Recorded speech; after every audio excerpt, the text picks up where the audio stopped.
हम लोग श्रीमद् भागवतम के तीसरे स्कंद के 9वें अध्याय के 4थे श्लोक को पढ़ रहे हैं।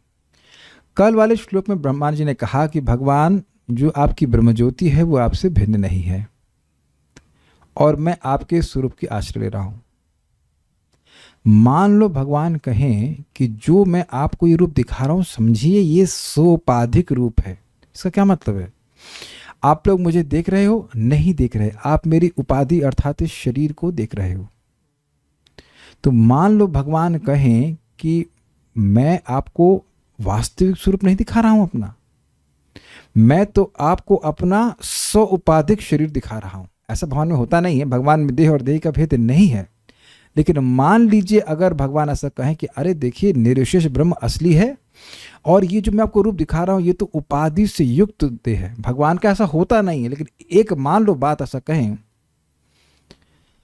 तो यहां पे ब्रह्मा जी कहते हैं कि देखिए भगवान, आपका ये जो रूप है ना, ये पूरे जगतों का मंगल करने वाला है। अब आप ये बताइए, भौतिक रूप देख कर क्या किसी का मंगल होता है? नहीं होता है।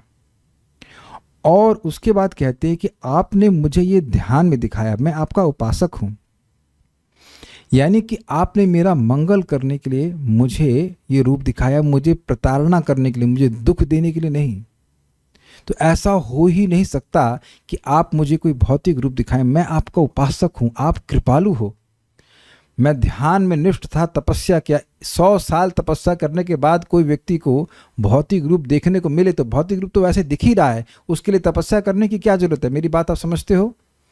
आप लोग हरे कृष्ण मंत्र जपते हैं, भगवान को देखते हैं इसीलिए ताकि भगवान के दिव्य रूप की अनुभूति हो। जरा विचार कीजिए, ब्रह्मा जी हट जाइए और अब हटा दीजिए कमल से और आप बैठ जाइए कमल के ऊपर। सब लोग बैठ गए कमल पे।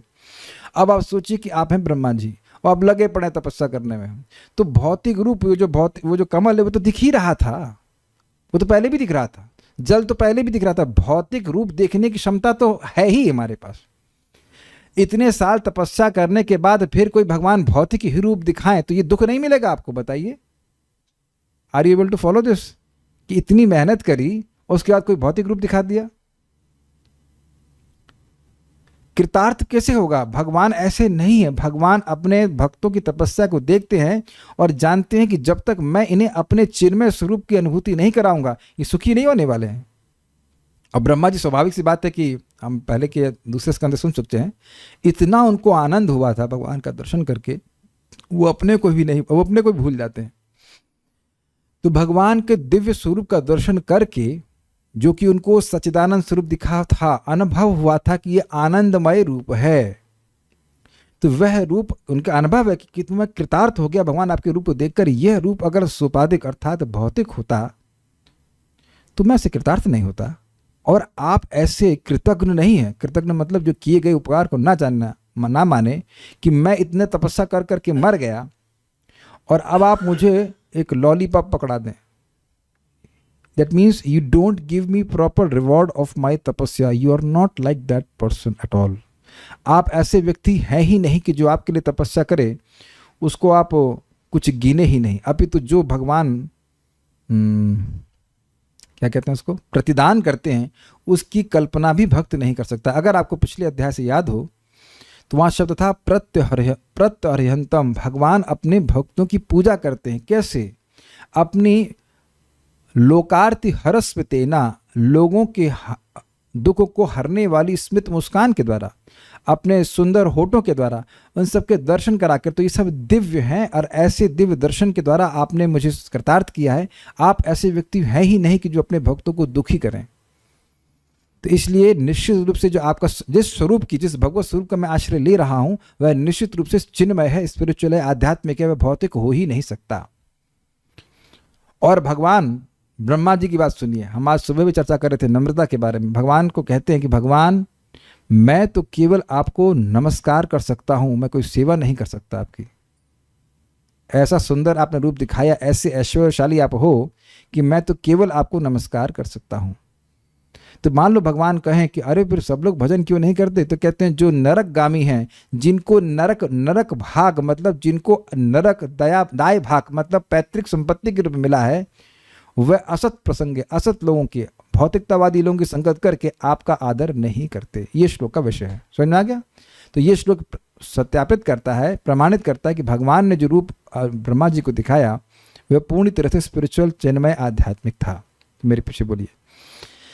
तद्वा इदं भुवन मंगल मंगलाया ध्याने स्मनो दर्शितं त उपासकानां। तद्वा इदं भुवन मंगल मंगलाय ध्याने स्मनो दर्शितं त उपासकानां। तस्मै नमो भगवते नुविधे मतुभ्यं यो नादृतो नरक भागभिरसत् प्रसंगैः। तस्मै नमो भगवते नुविधेम तुभ्यं यो नादृतो नरक भागभिरसत् प्रसंगैः। तद्वा इदं भुवन मंगल मंगलाया ध्याने स्मनो दर्शितं त उपासकानां। तद्वा इदं भुवन मंगल मंगलाय ध्याने स्मनो दर्शितं त उपासकानां। तस्मै नमो भगवते नुविधे मतुभ्यं यो नादृतो नरक भागभिरसत् प्रसंगैः। तस्मै नमो भगवते नुविधेम तुभ्यं यो नादृतो नरक भागभिरसत् प्रसंगैः। तद्वा इदं भुवन मंगल मंगलाय ध्याने स्मनो दर्शितं त उपासकानां। तद्वा इदं भुवन मंगल मंगलाया ध्याने स्मनो दर्शितं त उपासकानां। तस्मै नमो भगवते नुविधेम तुभ्यं यो नादृतो नरक भागभिरसत् प्रसंगैः। तस्मै नमो भगवते नुविधे मतुभ्यं यो नादृतो नरक भागभिरसत् प्रसंगैः। पूर्ण पुरुषोत्तम भगवान कृष्ण का यह वर्तमान रूप या उनके द्वारा विस्तार किया हुआ कोई भी दिव्य रूप सारे ब्रह्मांडों के लिए समान रूप से मंगलमय है। क्योंकि आपने यह नित्य साकार रूप प्रकट किया है जिसका ध्यान आपके भक्त करते हैं, इसलिए मैं आपको सादर नमस्कार करता हूँ। जिन्हें नरकगामी होना है वे आपके साकार रूप की उपेक्षा करते हैं, क्योंकि वे लोग भौतिक विषयों की ही कल्पना करते रहते हैं और इस कारण से यही मानते हैं कि भगवान का स्वरूप भी भौतिक है। यानी कि तथाकथित आध्यात्मवादी जो ये बोलते हैं, हल्ला करते हैं कि भगवान भौतिक रूप स्वीकार करके जगत में प्रकट होते हैं और वस्तुतः निर्विशेष ब्रह्म ही पर ब्रह्म है, तो उन्हें कहाँ जाना पड़ेगा? नरक जाना पड़ेगा। श्रीमद् भागवत का प्रमाण है। हे भुवन मंगल, हे 14 भुवन के कल्याण करने वाले तत्वई, वही यह स्वरूप मतलब जो वेदांत में प्रसिद्ध है कि भगवान का स्वरूप कैसा है? सच्चिदानंद विग्रह। वो जैसे मैंने ब्रह्म संहिता में बताया ना, ब्रह्मा जी कह रहे हैं वही वाला रूप जिस रूप का मैंने अनुभव किया है, भगवान का स्वरूप सच्चिदानंद है। यह वेदांत में प्रसिद्ध है। जब बोल रहे हैं वही, तो मतलब निश्चितता के लिए बोलने की प्रसिद्ध है, ये प्रसिद्ध है। वही प्रसिद्ध रूप जिसको हम लोग आज तक सुनते आए हैं कि वह सच्चिदानंद स्वरूप है, उसी स्वरूप को उपासकाम न शब्द नहीं है, न मतलब हमको, हम उपासक भक्तों के मंगलाय, मंगल विधान करने के लिए ध्याने अर्थात ध्यान में, ते अर्थात आपके द्वारा दर्शितम स्म प्रदर्शित किया गया है। समझ में आई बात? हे भुवन मंगल, हे भगवान, आप 14 भुवनों को मंगल करने वाले हैं, कल्याण करने वाले हैं। आपके द्वारा वही वह रूप, वही वह सच्चिदानंद स्वरूप हम आपके उपासकों को के मंगल के लिए ध्यान में प्रदर्शित किया गया है। अब यहाँ कहेंगे और तो कोई था नहीं, तो आप जानते हैं कि हम का प्रयोग व्यक्ति एक वचन में भी करता है, अपने लिए भी करता है कि हम वहाँ गए थे। तो यहाँ पे इस अर्थ लेना चाहिए कि भगवान के भक्त ब्रह्मा जी को भगवान ने उनकी उपासना से प्रसन्न होकर ध्यान में यह दर्शन दिया था। निवृत्त चित्त वृत्ति, ब्रह्मा जी की चित्त वृत्ति बाहर नहीं जा रही थी। क्या श्लोक है? 12वें स्कंद का हम लोग बोला करते थे, यम ब्रह्मा वरुणेन्द्र रुद्र मरुतः स्तुवन्ति दिव्य स्तवै। बोल रहा हूं साम, भूल रहा हूं, ना वो नहीं है, वेदे सांग पदो, अरे वाह प्रभु जी, थोड़ा तेज है, वेरी गुड। काय ध्यानावस्थित तद्गतेन मनसा पश्यन्ति यम योगिनो यस्यांता न विदुः सुरसुरगणा तस्मै देवाय नमः। ऐसे करके है कि ध्यान में स्थित होकर योगी जन भगवान का ध्यान करते हैं। श्लोक बता दिया, भक्त ने भेज दिया, थैंक यू। श्लोक क्या है? यम ब्रह्मा वरुणेन्द्र रुद्र मरुतः स्तुन्वन्ति दिव्यैस्तवैर् वेदै सांगपदक्रमोपनिषदैर्गायन्ति यं सामगाः ध्यानावस्थित तद्गतेन मनसा पश्यन्ति यं योगिनो यस्यांतं न विदुः सुरासुरगणा देवाय तस्मै नमः। ध्यानावस्थित तद्गतेन मनसा, ध्यानावस्थित मन के द्वारा पश्यन्ति यम योगिना, जो भोगी लोग हैं वह भगवान का दर्शन नहीं कर सकते हैं। जो योगी हैं, जिनकी इंद्रियां संयमित हैं, वही भगवान के का दर्शन करते। तो मैं इस ध्यान की बात कर रहा था कि जिनका मन बहिर्वृत्ति से पूरी तरह से विरत हो गया है, बिल्कुल बाहर नहीं जाता, वही ध्यान में भगवान का दर्शन करते हैं। तो वह रूप भौतिक हो ही नहीं सकता। भौतिक रूप को देखने के लिए ध्यान लगाने की जरूरत नहीं है। अब आंखें घुमाइए और सब जगह दिख रहा है। Is it okay? बाह्य वृत्ति वाली इंद्रियों से केवल भौतिक रूप का दर्शन ही होता है। तो ऐसा रूप भगवान आपने नहीं दिखाया है, ध्यान में रूप दिखा गया। इसका मतलब ये रूप सच्चिदानंद स्वरूप है, इसलिए आप ये कह ही नहीं सकते कि यह रूप भौतिक है। क्लियर? ओके।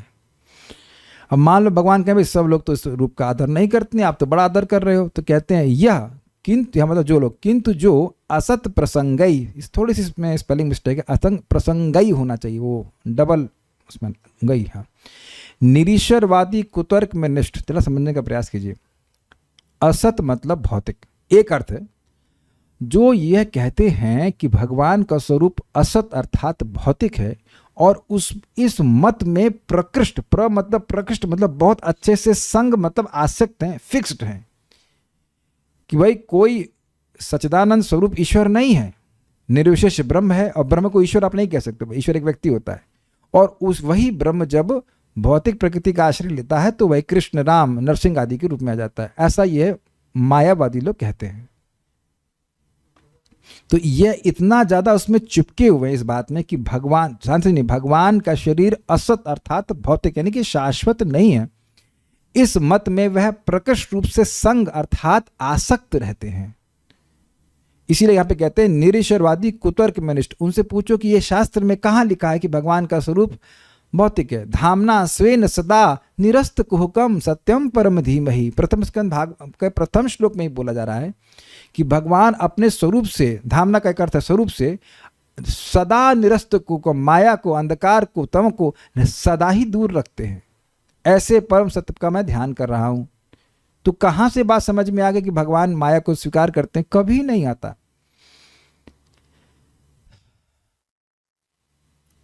एक भक्त पूछ रहे हैं कि इसका मतलब सारे मायावादी लोग नरक जाएंगे, तो आपका क्या रियलाइजेशन है?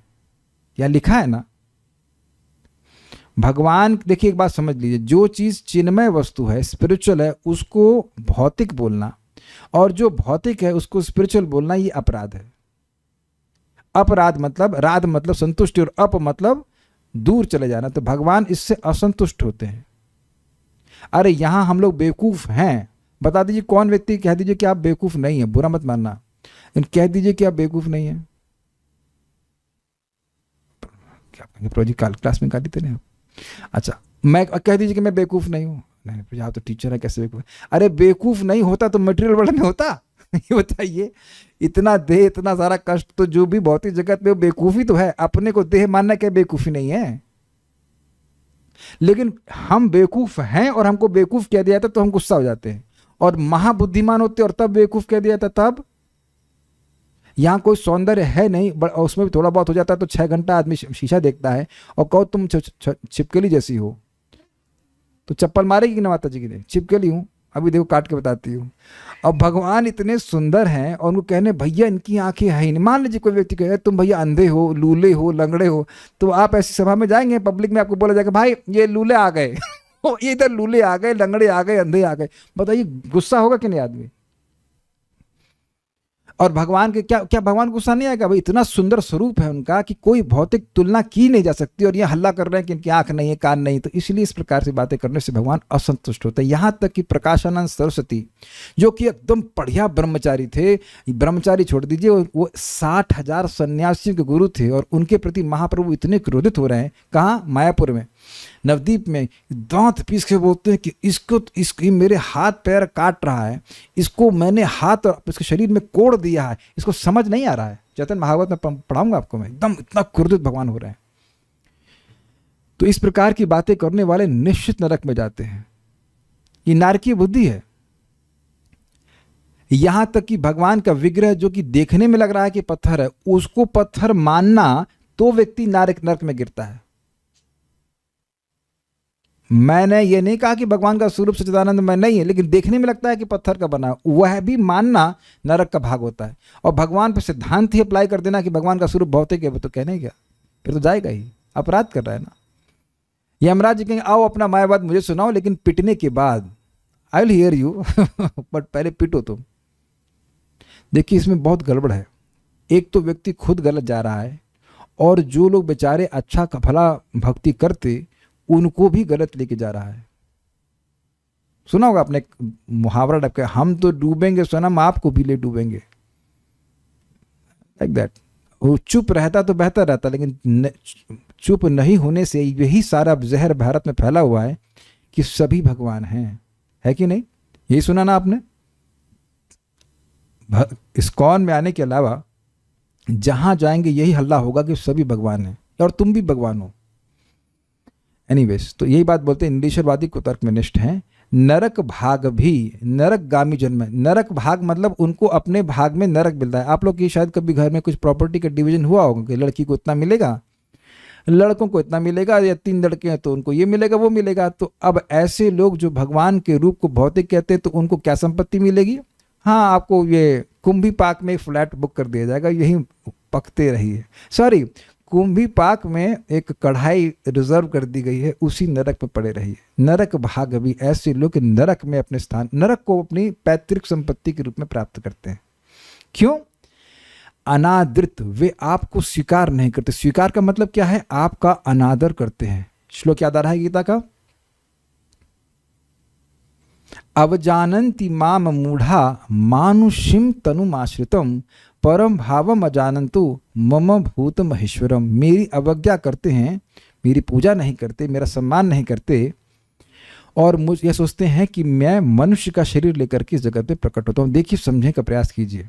जिस व्यक्ति का आदर नहीं किया जाना चाहिए उसका भी अगर आदर कर देते हैं तो कोई दोष नहीं माना जाएगा, लेकिन जिसका आदर सर्वथा किया जाना चाहिए, हर तरह से किया जाना चाहिए, उसका बिल्कुल आदर ना किया जाए तो ये बहुत बड़ा अपराध बन जाएगा। इसीलिए यहाँ पे शब्द है अनादृत। भगवान का वह आदर नहीं करते।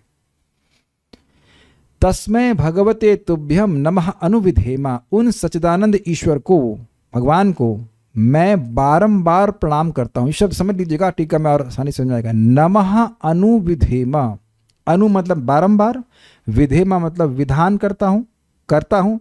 मैं नमस्कार का ही बारंबार अनुविधान कर सकता हूँ। विधेमा मतलब मैं कर रहा हूँ, करता हूँ।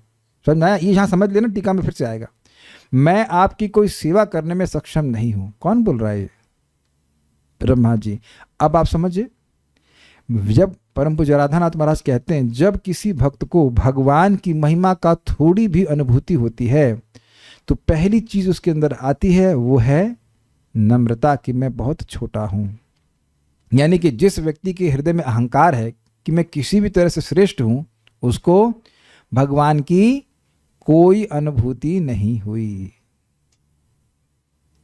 It's very humbling. This statement itself is very humbling. मैं समझा पाया, this is very brilliant statement, अगर आप उसको कैच कर पा रहे हैं तो। अगर मैं सोच रहा हूं कि मैं किसी भी तरह से श्रेष्ठ हूं, कोई महान हूं, उसका मतलब है कि भगवान को हम समझे ही नहीं। जो व्यक्ति हमारे सब तरफ है उसकी महिमा हम समझे ही नहीं। और अगर भगवान की महिमा समझेगा तो व्यक्ति नम्र हो जाएगी, मेरी तो कोई आई एम इनसिग्निफिकेंट। लेकिन इज इंटरेस्टिंग, जितना हम यह समझेंगे कि मैं नगण्य हूं, उतना ही भगवान की नज़र में आप बहुत महत्वपूर्ण हो जाएंगे। श्रील रूप गोस्वामी जी जो चैतन्य महाप्रभु के हृदय की बात को भी समझ गए, तो उनको महाप्रभु से चापड़ मारे हल्का सा। महाप्रभु जगन्नाथ रथ यात्रा में एक फिल्मी सॉन्ग, नॉट फिल्मी बट लाइक मतलब जो लड़की एक लड़के के लिए गाती है, ऐसा सॉन्ग गाते थे। तो सब लोग आश्चर्यचकित थे, ये महाप्रभु क्यों गाते हैं, मैं वही लड़की हूँ तुम वही लड़के हो, तो वो गाते थे। महाप्रभु कौन रोके। तो एक बार रूप गोस्वामी वहाँ पे थे और उन्होंने उसको उसी का अर्थ संस्कृत में दूसरा एक श्लोक कर दिया, इसमें समझ में आया कि मैं वही राधा रानी हूँ, तुम वही कृष्ण हो, लेकिन यहाँ पे ऐसा मैं यमुना का तट नहीं है, इत्यादि इत्यादि। तो महाप्रभु और लिख करके उसे खोज दिए अपनी झोपड़ी में। तो महाप्रभु आकर के उसको देखे, उसको पढ़े और बड़े प्रेम से रूप गोस्वामी को हल्का चपत लगाए कि तुम मेरे हृदय की बात तो कैसे समझ गए। फिर अन्य भक्तों को दिखाए भी। तो रामानंद राय या स्वरूप दामोदर गोस्वामी को एक व्यक्ति बोलते हैं कि देखिए, आपकी कृपा के बिना कोई आपके हृदय की बात को नहीं समझ सकता। तो उन्होंने कहा हाँ, मैं जब इलाहाबाद में मिले थे रूप गोस्वामी से, इलाहाबाद में मिले थे, जब मैंने इनकी नम्रता देखी तो मैंने स्वयं ही इनके हृदय में शक्ति का संचार किया। दैट मीन्स रूप गोस्वामी जी क्या अनुभव कर रहे हैं, वो तो किसी योग्य नहीं, लेकिन यही रूप गोस्वामी अपने फ्रेम में यही अनुभव कर रहे हैं कि मेरी कोई योग्यता नहीं है, लेकिन ऐसी नम्रता को देखकर ही भगवान आकृष्ट हो जाते हैं और भगवान ऐसे भक्त पर विशेष कृपा करते हैं। इसीलिए तो भगवान ने गीता में क्या कहा, ज्ञान का पहला लक्षण क्या है, अमानित्व, जो सबने सम्मान की अपेक्षा न करे, अदम्भित्व, पढ़ा चुका हूं 13वां अध्याय, आप देख लीजिएगा। Very nice. आप बताइए, क्या आपने आज तक कभी किसी को ज्ञान दिया है या दे पाए हैं जो व्यक्ति सोच रहा हो कि मैं बहुत जानता हूं? I hope this is very clear. एक वक्त यहाँ ट्यूशन पढ़ाते हैं, जो आपके स्टूडेंट आते हैं वो बोलते हैं मैडम हम पहले पढ़ चुके हैं, जो आप पढ़ी है ना हम पहले ही पढ़ चुके हैं, तो आप मैडम क्या पढ़ाएंगे उनको।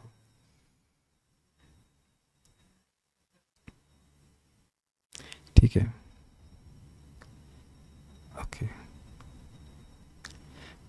तद वै इदम, भगवान आपने वही भुवन मंगल मंगलाया, जगत को 14 भुवन का मंगल करने वाला मंगलाया, अपने भक्तों का मंगल करने के लिए ध्यानस में नह दर्शितम त उपासकम, आपके उपासक हम लोगों को आपने ध्यान में यह रूप दिखाया है जो कि जगत का मंगल करने के लिए है। मतलब भौतिक रूप नहीं हो सकता है। क्यों नहीं हो सकता? भौतिक रूप से किसी का मंगल नहीं हो सकता है। 14 भुवन के मंगल होने की बात ही क्या है। ओके, मान लीजिए किसी के पास ये फोन है, जो व्हाटएवर, इसमें ब्रह्मलोक के लोग कितने इंटरेस्टेड होंगे? Please raise hands. मान लीजिए आप ब्रह्मलोक के निवासी होते तो आप फोन में इंटरेस्टेड होते, तो आप समझ गए इस जगत के ताजमहल में इंटरेस्टेड होते। Any material damn thing they are not interested. इस जगत की किसी हीरो हीरोइन में इंटरेस्टेड होते, या तो स्वर्ग के लोग भी इंटरेस्टेड नहीं होंगे। ब्रह्मलोक की तो बात छोड़ दीजिए। तो जो ब्रह्मलोक के लिए भी मंगल करने वाला है रूप, वह भौतिक हो ही नहीं सकता, और वह आपने ध्यान में दिखाया है। तस्मै नमो भगवते अनुविधेम तुभ्यम, इसलिए भगवान मैं आपको बारंबार नमस्कार करता हूं। अब एक प्रश्न आएगा कि भाई ये भगवान का रूप सच्चिदानंद है तो और जगत का मंगल करने वाला है, तो अब ब्रह्मा जी यह क्यों कहते हैं कि बार बार नमस्कार कर सकता हूं? देखिए आगे बताया गया है, ब्रह्मा जी जब भजन कर रहे थे तो उनकी इच्छा क्या थी? बताइए, क्या इच्छा थी? वेरी गुड आंसर, सृष्टि करने की इच्छा थी, शुद्ध भक्ति प्राप्त करने की इच्छा नहीं थी। और अभी आप देखना प्रपात के तात्पर्य में आचार्यों की टीका में बड़ा इंटरेस्टिंग है। कहेंगे, आप कहेंगे ब्रह्मा जी शुद्ध भक्त नहीं है क्या? सृष्टि करने की इच्छा शुद्ध भक्ति है। मैं इसको पढ़ करके मैं हिल गया था। सृष्टि करने की इच्छा ही है, सेवा सब कुछ कह लीजिए, लेकिन ऐसा तो नहीं कि भगवान से he wanted to know, he wanted to create, is it not? Yes, it is Krishna service. आचार्यगण बोलते हैं कि एक भौतिक, एटलीस्ट ब्रह्मा जी के रेफरेंस फ्रेम से वैसे मान रहे कि मेरी तो सृष्टि करने की इच्छा थी भगवान, मैं तो सकाम हूं, फिर भी आपने ऐसा सच्चिदानंद स्वरूप दिखाया। तो आप लोग फिर हल्ला करेंगे, अरे जिस व्यक्ति के हृदय में भौतिक इच्छा है वह भगवान के सच्चिदानंद स्वरूप की दर्शन कैसे कर सकता है? जी हाँ, आप सही कहते हो, लेकिन भगवान नहीं करा सकते, ऐसे कैसे कह सकते हो? जो भौतिक इच्छा से युक्त है वह भगवान के सच्चिदानंद स्वरूप का दर्शन नहीं कर सकता, ये सत्य है। लेकिन अगर भगवान चाहे तो नहीं करा सकते हैं।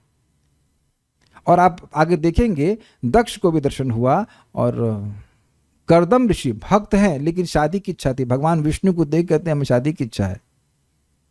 तो शादी की इच्छा तो भक्ति, शुद्ध भक्ति की कौन सी इच्छाओं में आती है? बड़ा पजलिंग है कि भाई यह कैसे, ये तो अन्याभिलाषता शून्यम नहीं हुआ, हेतु की तो नहीं हुआ। लेकिन आप भगवान को लिमिट नहीं कर सकते कि भगवान नहीं दिखा सकते हैं। तो अब कहने का मतलब यह है कि मैं तो सकाम होते हुए भी आपने ऐसा सच्चिदानंद स्वरूप दिखाया है, इसलिए मैं तो भगवान कृतार्थ हो गया। मेरे पास कुछ प्रतिदान करने के लिए, प्रत्युपकार करने के लिए मेरे पास कोई सामर्थ्य नहीं एक्सेप्ट टू पे यू ओबीसेंसेस। माता अदिति एक बेटा चाहती थी ताकि वह बलि महाराज को मार दे। तो ये कोई शुद्ध भक्ति हुई? शुद्ध भक्ति तो नहीं हुई। फिर भी भगवान 12 दिन के अंदर उनके सामने प्रकट हो गए थे। अब आगे देखेंगे 8वें स्कंद में। So what I am trying to say is कि भगवान को आप लिमिट नहीं कर सकते हैं कि भगवान भक्तों के सामने प्रकट ना हो। और हम लोग प्रैक्टिकल एग्जाम्पल हैं। हम लोग के सामने भगवान गिरिराज जी के रूप में, शालिग्राम के रूप में, अपने विग्रह के रूप में, राधा रमण के रूप में प्रकट हैं कि नहीं है? क्या भगवान की कृपा नहीं? इसलिए जब भगवान का दर्शन होता है तो भगवान कृपा करते हैं, अतिशय कृपा कर रहे हैं, क्योंकि हम लोग तो देख भी नहीं सकते, ना वैसे कोई तपस्या कर सकते हैं, ना ध्यान कर सकते हैं। फिर भी भगवान ऐसे रूप में हमारे सामने आ रहे हैं जिसको हम देख सकें। हैं वो भगवान ही, प्रतिमा नहीं तुम्ही साक्षात ब्रजेंद्र नंदन। ये भगवान का दया है कि भगवान हम विग्रह के रूप में आ रहे हैं। ये अपने पे भी घटित कर लेना चाहिए, just so that we can serve him. बहुत अच्छा, अभी आप पढ़ेंगे टीका में तो और क्लियर होगा। तो मान लो भगवान कहें कि सब लोग इस रूप को क्यों नहीं आदर करते, तो कहते हैं यह अनादृतो नरक भागवीर असत प्रसंगे। जो लोग आपके इस स्वरूप का अनादर करते हैं, जो 14 भुवन का मंगल करने वाला है, उसके प्रति कोई आदर भाव नहीं है। तो नरक भागवीर वह नरकगामी है। ऐसा क्यों? तो कहते हैं असत प्रसंगई। वह आप, एक अर्थ है आपके स्वरूप को असत मानने के चक्कर में, भौतिक मानने की धारणा के प्रति बहुत अच्छे से आसक्त हैं। वो और कुछ मानना नहीं चाहते। आप देख रहे हो उन लोगों को बोलो कि ईश्वर कौन है? ईश्वर निराकार है। और ये राम और कृष्ण कौन है? ये यही निराकार के स्वरूप प्रकट हो गए। बस सारी कहानी यहाँ पे समाप्त। श्रीधरी, यदि आप कहें कि मेरा यह भी रूप सोपाधिक कहने के कारण अर्वाचीन है, तो इसका उत्तर है कि आपका यह वही रूप है। समझे? भगवान कहें कि मैंने आपको यह रूप अर्वाचीन मतलब अभी दिखाया, अभी नया रूप है। इस कारण से जैसे अभी हम सभी लोग नए नए रूप ग्रहण करते हैं, अर्थात उपाधियों को ग्रहण करते हैं, शरीर को ग्रहण करते हैं, ऐसे मैंने भी यह शरीर ग्रहण करके आपको, ये मतलब भौतिक शरीर ग्रहण करके आपको दिखाया है। मान लो भगवान ऐसा कहें, तो ब्रह्मा जी कहते हैं नहीं, ऐसा नहीं है। हे जगत के लिए मंगल स्वरूप भगवान, मतलब अगर आपका रूप भौतिक होता तो 14 भुवनों के लिए वह मंगल स्वरूप नहीं होता। आपने हम उपासकों का मंगल करने के लिए इस रूप का दर्शन ध्यान में कराया है। आप अविज्ञात गति हैं। अविज्ञात गति मतलब जिनके स्वरूप को समझना भौतिकतावादी व्यक्ति के लिए संभव नहीं है। आप में अपने चित्त को लगाने वाले हम लोगों को सोपाधिक दर्शन कराना उचित नहीं है। समझे? जो आपको प्राप्त करने के लिए तपस्या करके मर रहा है, उसको आप भौतिक रूप दिखाएंगे, उससे क्या ही मंगल होगा बेचारे का? उससे क्या कृतार्थ होगा वो? तो कहते हैं आप ऐसा रूप दिखा ही नहीं सकते, इसलिए आपका रूप भौतिक है ही नहीं। और क्योंकि आपने मुझे आध्यात्मिक स्वरूप दिखाया है अपना, इसलिए अतएव मैं आपको बार बार नमस्कार करता हूं। यदि कहें, भगवान कहें कि इससे क्या हुआ, आप मुझे नमस्कार करते हो लेकिन बाकी लोग तो नहीं करते हैं, कुछ लोग मेरा अनादर करते हैं, तो इसका उत्तर है कि वे पापी जीव हैं, इसलिए अनादर करते हैं और निरीश्वर कुतर्कों को उपन्यस्त करते। उपन्यस्त मतलब प्रस्तुत करते रहते, उपन्यास लिखते रहते हैं अगर ऐसे कहें तो। एक के बाद एक थ्योरी लिख रहे हैं कि कैसे भगवान नहीं है, अतएव वह नरकगामी जीव हैं। क्लियर? सारा दर्शनी देखिए। आप संपूर्ण जगत के लिए मंगलमय हैं तथा हमें मंगल प्रदान करने हेतु जो स्वरूप आप प्रदर्शित करते हैं उसका भौतिकतावादी जन आदर नहीं करते, किंतु मैं आपको बारंबार प्रणाम करता हूं। तुम निर्विशेष ब्रह्म का आश्रय क्यों नहीं लेते? मान लो भगवान कहें तो कह रहे हैं सविशेष स्वरूप। देखिए सविशेष स्वरूप को समझ लीजिए, कई बार इस टीका में आएगा। सविशेष रूप मतलब जिसमें विशेषताएं हैं, आंखें हैं, नाक हैं, कान हैं, ये सभी चिन्मय हैं, स्पिरिचुअल हैं, लेकिन हैं ऐसी विविधताएं हैं। निर्विशेष मतलब जैसी विविधताएं उसमें नहीं होती, केवल प्रकाश स्वरूप है। लेकिन भगवान का जो सच्चिदानंद स्वरूप है उसमें आंखें हैं, कान है, नाक है, इसलिए सब इस प्रकार की विशेषता उसमें है। तो ये शब्द समझ लीजिएगा, सविशेष स्वरूप का ये मतलब है। यहां सविशेष स्वरूप का अर्थ यह नहीं कि निर्गुण ब्रह्म साकार रूप लेकर के आ गया, यह अर्थ नहीं रखा जा रहा है। सविशेष स्वरूप मीन्स जिसमें विभिन्न प्रकार विशेषताओं से युक्त स्वरूप, ठीक है। सविशेष स्वरूप 14 भुवनस्थ लोक को अर्थ, धर्म, काम एवं मोक्ष का लाभ देने हेतु समर्थ है, एवं साकार स्वरूप के अर्चन से ही यह धर्म आदि लाभ सार्थक होते हैं, मतलब मिलते हैं। किंतु अन्यथा करना व्यर्थ है, क्योंकि निर्विशेष रूप के भजन द्वारा इन फलों की प्राप्ति नहीं होगी। एवं वही साकार स्वरूप मुझे मेरे ध्यान में प्रकट हुआ था, मैंने निराकार ब्रह्म को देखा नहीं देखा। बड़ी इंटरेस्टिंग है। मैंने ध्यान किया और आप मेरे सामने आए और मैं आश्रय लूं निराकार ब्रह्म का। मैं तो आप में अपने मन को एकाग्र किया ना। दिखे आप, शादी आपसे हुई, पति आप हैं और सेवा हम भूत की करें। सिंपल सी बात है। तो मैं निर्विशेष ब्रह्म से क्यों आ सकता हूं? क्लियर समझ में आ गया? बड़ी सुंदर बात है, बहुत सुंदर बात है कि धर्म, भगवान को स्वयं कहते हैं मम मम मेरा, मम अर्चनम ना गंतुम अन्यथा। मेरा अर्चन, मेरी पूजा कभी अन्यथा जा ही नहीं सकती। श्रद्धानुसारे न फल हेतु कत्वात, लेकिन श्रद्धा अर्थात इच्छा के अनुसार वह फल का हेतु बनती। तो अब कोई व्यक्ति धर्म चाहता है, अर्थ चाहता है, या कुछ भी काम चाहता है, मोक्ष चाहता है, कुछ भी चाहता है, तो भगवान की सेवा करता है। ये बताइए, बाद में ऐसे लिखना आप कि निर्विशेष ब्रह्म को भोजन कैसे कराएं। तो आप तो ये बोलेंगे गजब हैरान हूं भगवान, तुम्हें कैसे रिझाऊं मैं, आप भी ब्रह्म मैं भी ब्रह्म, तो ये रोटी भी ब्रह्म, तो ब्रह्म को कैसे खिलाऊं मैं। अच्छा, एक सेकंड एक्सरसाइज है, ब्रह्म को आरती कैसे करेंगे, धुआं कैसे दिखाएंगे, वो तो है ही प्रकाश स्वरूप। अच्छा, ब्रह्म को दिया कैसे दिखाएंगे, तो आप देखेंगे अर्चन करे कैसे व्यक्ति। ठीक है, ओके। तो कह रहे हैं कि ये निराकार ब्रह्म मेरे उपासना का उद्देश्य नहीं रहा है। अतः सगुण, सगुण मतलब दिव्य गुणों से युक्त, सगुण मतलब भौतिक गुणों से युक्त नहीं। अतः सगुण भगवत स्वरूप अधिक कृपालु हैं। इस प्रकार मैं चिन्मय गुणों के समुद्र, निधि छोड़ दीजिएगा, इस प्रकार मैं चिन्मय गुणों के समुद्र आपके सविशेष स्वरूप को नमः अनुविधेमा अर्थात बार बार प्रणाम ही कर सकता हूँ। मैं आपकी क्या सेवा करने में समर्थ हूँ, यह अर्थ है। अर्थात मैं आपकी सेवा करने में समर्थ नहीं हूँ, मैं तो केवल प्रणाम ही कर सकता हूँ। इस प्रकार से ब्रह्मा जी ने अपनी नम्रता को प्रस्तुत किया है। परंतु हे ब्रह्मा, कुछ लोग कहते हैं कि मेरा यह सगुण स्वरूप सच्चिदानंद नहीं है, अपितु माइक है, एवं इस कारण वे मेरा सम्मान नहीं करते। भाई बहुत सारे माइक स्वरूप घूम ही रहे हैं, टहल ही रहे हैं, तो उनका तो सम्मान नहीं हो रहा है, तो इस प्रकार से भगवान का भी सम्मान नहीं करते।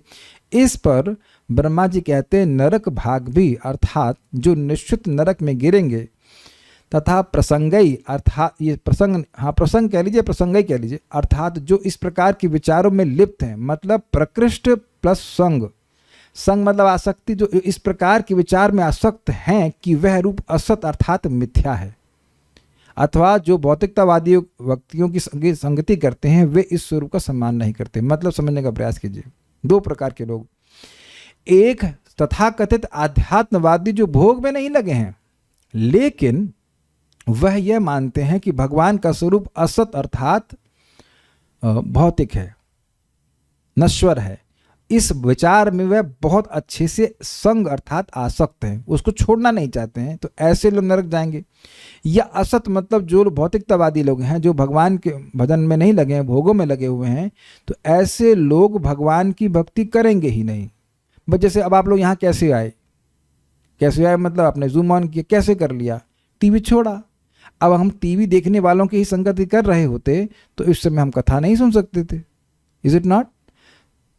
एक भक्त हमको बोले कि वो न्यूज़ देख, भाई मैं आइडिया नहीं दे रहा हूँ, लेकिन न्यूज़ देखने में आसक्त हो गए। और फिर बोले प्रभु जी जब सूख गया हमारा, मतलब जब सूखा सूखा हो रहा है और अब क्लास में भी नहीं दिख रहे। अद्भुत बात यह कि कई बार लोग थोड़े इमोशनली बोलते हैं, प्रभु जी आप अपनी शरण में रखिए, हमें जाने मत देना, ये वो। तो क्या मैं रबर बैंड से बांध के रखूं? बताइए आप लोग अपने देखना, कहीं कहीं हाथ पाँव में कहीं रबर बैंड बांधा हुआ है, चेन डाल के रखूं? रहना या नहीं रहना ये तो स्वेच्छा है ना। आप सभी लोग स्वेच्छा से आते हो, अच्छा लग रहा है तो आ रहे हो। अब उस व्यक्ति ने स्वयं ही जब देख रहे हो कि न्यूज़ आदि सुनने से, और ये होता है, न्यूज़ देखे पिक्चर देखेगा तो अब कथा में रुचि नहीं आएगी। असत प्रसंगई, असत लोगों के जो मटीरियलिस्टिक चीज़ें उसमें अगर व्यक्ति आसक्त हो जाएगा तो कैसे कथा में आएगा बताइए? सिंपल सी बात है। तो जो भौतिकतावादी लोगों की संगति कर रहा है उसको भक्ति में रुचि नहीं आएगी, वह अब नरक जाने के लिए मतलब दृढ़ प्रतिज्ञ हो गया, व्यवसायत्मक हो गया है कि एकमात्र हमारा लक्ष्य है ईस्ट और वेस्ट, नरक इज द बेस्ट।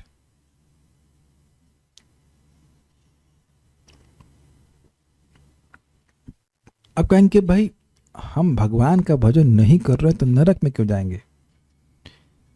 देखिए रत्नेश प्रभु, आप बैंक के मैनेजर हैं, आपसे मजाक करते हैं, आप हमारी दोस्ती है।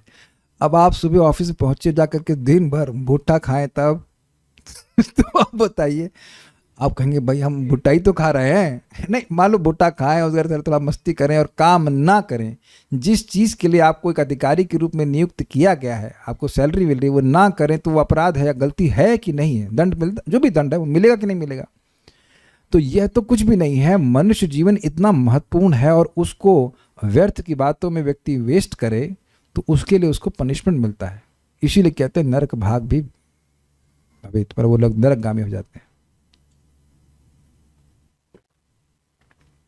ओके, क्रम संदर्भ। यदि भगवान कहें कि यह स्वरूप तो निश्चित प्रकृति के गुणों से युक्त होना चाहिए तो इस पर ब्रह्मा जी कहते हैं नहीं, यह रूप केवल वही है, तद्वै इदम, ये वही रूप है। वही मतलब अरे वही जो सच्चिदानंद स्वरूप है। इस संबंध में अक्रूर जी की उक्ति है, अन्ये च संस्कृतात्मानो विधिनाभिहितेन ते यजन्ति त्वन्मयास्त्वं वै बहुमूर्तेक मूर्तिकम। और अन्य लोग जिनकी बुद्धि शुद्ध है, संस्कृतात्मानः, जिनका आत्मन अर्थात बुद्धि संस्कृत अर्थात शुद्ध हो गई है, वे आपके द्वारा लागू किए गए वैष्णव शास्त्रों के आदेशों का पालन करते हैं। वे आपके चिंतन में अपने मन को लीन करके आपकी पूजा परमेश्वर रूप में करते हैं जो अनेक रूपों में प्रकट होता है। श्रीमद् भागवत 10.40.7। देखिए समझना जरूरी है, यहाँ क्या कह रहे हैं अक्रूर जी। इस 10.40.6 के श्लोक में बोलते हैं, 7 के पहले वाले में, ज्ञान योग के द्वारा लोग भगवान की उपासना करते हैं, बोलते हैं ऐसा। लेकिन कुछ लोग जिनकी बुद्धि बहुत शुद्ध हो गई है वह भगवान के चिन्मय स्वरूपों की उपासना करते हैं, यानी कृष्ण, राम, गोविंद, नरसिंह। एक बात आप समझ लीजिए, चाहे कोई राम की उपासना कर रहा हो, चाहे कृष्ण की, चाहे नरसिंह की, चाहे वामन देव, किसी भी विष्णु स्वरूप की उपासना करने वाला व्यक्ति दिव्य अवस्था में है। ये बिल्कुल समझ लीजिएगा। यहाँ भेदभाव देखने लगे तो हम तुरंत अपराध करने लग जाएंगे कि व्यक्ति वही हैं। भगवान कृष्ण, भगवान श्री राम में कोई भेद नहीं है। वे व्यक्ति उपासक की टेस्ट के अनुसार भगवान के विभिन्न विभिन्न रूप हैं। हनुमान जी को भगवान श्री राम से ही अच्छे लगते हैं, उसी रूप में भगवान को देखना चाहते हैं। भगवान राम और कृष्ण में कोई भेद नहीं है। तो जो अत्यंत बुद्धिमान लोग हैं वह भगवान को समझते हैं। ये प्लीज समझिए, जिस व्यक्ति को भगवान कृष्ण की, भगवान विष्णु, राम मतलब विष्णु तत्वों की महिमा समझ में आ रही है, वो महाआत्मा मतलब महामन वाला है। और अगर नहीं विश्वास होता है तो प्रीचिंग करना शुरू कीजिए और आप देखेंगे कि लोगों को नहीं समझ में आता है कि कृष्ण भगवान है। आप में से किसी ने भी अगर प्रचार का थोड़ा सा भी प्रयास किया होगा तो देख रहे हैं कि कितनी विफलता मिलती है, लोगों समझ ही नहीं पाते हैं कृष्ण भगवान है। क्योंकि उनका चित्त दूषित है। इसीलिए यहाँ पे कहा संस्कृत आत्मानो, जिसका मन पवित्र हो गया है वह कृष्ण को भगवान के रूप में स्वीकार करता है। उसका हृदय इतना बड़ा हो गया है कि भगवान उसमें आ गए। नहीं तो भगवान दरवाजा खोल के देखते हैं, अरे ये तो रूम बहुत छोटा है, बाद में आता हूं, मैं भी कई जन्मों के बाद। इसीलिए तो कहा गया कि जो लोग भगवान का नाम जीभ से बोलते हैं, हरे कृष्णा कृष्णा कृष्णा हरे हरे, हरे राम राम राम हरे हरे, उन्होंने सारी तपस्या कर ली, सारी पवित्र नदियों में स्नान कर लिया, वेद को कई बार पढ़ लिया है, और आर्यों के लिए जो भी आवश्यक हो सब कर लिया। क्यों? क्योंकि जीभ से भगवान का नाम बोल रहे हैं। नहीं तो आप लोग बोलेंगे हरे कृष्णा बोलो, और क्या कहेंगे, यह मैं नहीं बोल सकता, ऐतो कथा आमी बोलते ना पारी, उनको विश्वास ही नहीं होगा। हाँ ठीक है बोलेंगे, राम है नहीं, राम नहीं बोलेंगे, यहां तक कि हराम खोर भी नहीं बोलेंगे। हमारा अनुभव है, हराम खोर भी नहीं बोलेगा व्यक्ति, इसीलिए हराम खोर है वो। हराम खोर, राम बोलने से चिढ़ है लोग। एक हम सुने कि कहीं एक व्यक्ति को बोल रहे थे, एक माता जी बता रहे थे, उनके पति बोलते तुमने अगर हरे कृष्णा किया तो या तो हम तुमको मार डालेंगे या तो खुद आत्महत्या कर लेंगे। हमने कहा ऐसा इतना बड़ा पाप हो रहा है, इतना व्याभिचार हो रहा है आपको, इतना बुरा लग रहा है। अब देखिए, इट इज इनकंसीवेबल ना। आप लोगों से निवेदन है, प्लीज होमवर्क करिएगा। एक व्यक्ति को आप एक माला के लिए कन्विंस कर, गुप्ता जी, एमएल गुप्ता जी, प्रयास कीजिएगा अपने रिश्तेदारों को फोन करना, हेलो हम इस्कॉन के कॉल सेंटर से बोल रहे हैं। इस्कॉन में आपका स्वागत है, हम आपके हैं इस्कॉन, और आप कृपया हरे कृष्ण मंत्र बोलिए। तुरंत काट देगा। मेरे एक भाई को बोला मैं, अबे चुप, मतलब कजन, अबे चुप, फालतू का दिमाग खराब कर रहा है। मैं जा करके बन गया, बॉस बन, कहते हैं मैं 60 लोगों को जब तक सुबह 2-4 गाली नहीं दे दूंगा तब तक मैं संतुष्ट नहीं होता। क्या मैं भक्ति करने के बारे में बता रहा हूँ? अरे बाप रे, इतना बुरा बोल दिया मैंने। तो आप देखेंगे कि नहीं कहते हो। तो ये स्थिति है। तो ये मैं क्यों कहता हूं, जिसका मन पवित्र हो रहा है वह भगवान की महिमा को समझेगा। समझ में आया बात? यद्यपि मैं नहीं कह रहा हूं, आपके सामने लिखा है कि जो उनका मन पवित्र हो गया है वह भगवान की भक्ति करते हैं। जैसे भगवान ने गीता में कहा, ये शाम तो अंत गतम पापम जननाम पुण्य कर्मणाम ते द्वंद मोह निर्मुक्ता भजन्ति माम दृढ़व्रतः। यस, भक्त कहते हैं कि भगवान इस बात को कहते हैं कि जो लोग महापुण्यवान हैं, जिनके सारे पाप नष्ट हो गए, वह बड़ी दृढ़व्रत होकर भगवान का भजन करते हैं। या अन्यथा भी जो सुकृतिवान होते हैं वह भगवान के पास आते हैं। नहीं तो लोग अपने गुरु के नाम का सुमिरन करते हैं। ओके, यद्यपि भगवान विभिन्न रूपों में प्रकट होते हैं तथापि वे एक दूसरे से भिन्न नहीं हैं, तथा यद्यपि वे भगवत स्वरूप लीला के प्रकाशन हेतु भौतिक जगत का आश्रय लेते हैं, आते हैं, तथापि वे उससे बिल्कुल भी आसक्त नहीं होते। भाई भगवान इस जगत में आते हैं, लेकिन भगवान किसी वस्तु से आसक्त नहीं होते, वे अपनी लीला को संपादन करने के लिए आते हैं। ठीक है। उसके बाद कहते हैं, धामना स्वेन सदा निरस्त कुहकम सत्यम परम धीमहि। अतः मैं उन भगवान श्री कृष्ण का ध्यान करता हूँ जो भौतिक जगत के भ्रामक रूपों से सर्वथा मुक्त अपने दिव्य धाम में निरंतर वास करते हैं। मैं उनका ध्यान करता हूँ क्योंकि वही परम सत्य हैं। श्रीमद् भागवतम 1.1.1। धाम का एक और अर्थ होता है उनका स्वरूप। अपने स्वरूप से सदा ही भगवान माया को, कुहक मतलब चीटिंग, माया को दूर रखते हैं। जैसे सूर्य सदा ही अंधकार को अपने से दूर रखता है। कैसे दूर रखता है? अपने स्वेन, धामना स्वेना मतलब अपने तेज से। जैसे सूर्य सदा ही अपने तेज से अंधकार को दूर रखता है, इसी प्रकार से भगवान इस जगत में भी आते हैं तो भी वह अपने सच्चिदानंद स्वरूप को प्रकट करते हैं। वह अपने तेज से, अपने आध्यात्मिक शक्ति से अवबोध से अवरोध उदय है ना, क्या ये भी सुना नहीं? अवबोध था और अवरोध शब्द को प्रभात कहते हैं कि जो शक्ति भगवान की सदा ही भौतिक शक्ति को निरस्त करती रहती है। ठीक है, ओके। तो यहाँ पर सब क्यों समझा रहे हैं कि ब्रह्मा जी कहते हैं कि भगवान का ये जो स्वरूप है यह स्पिरिचुअल है, परंतु तब मैं आपके द्वारा किस प्रकार दृश्यमान हूं? अगर ये पूरी तरह सच्चिदानंद है तो मैं कैसे देख लिया आपको, मैं आपको कैसे दिख गया?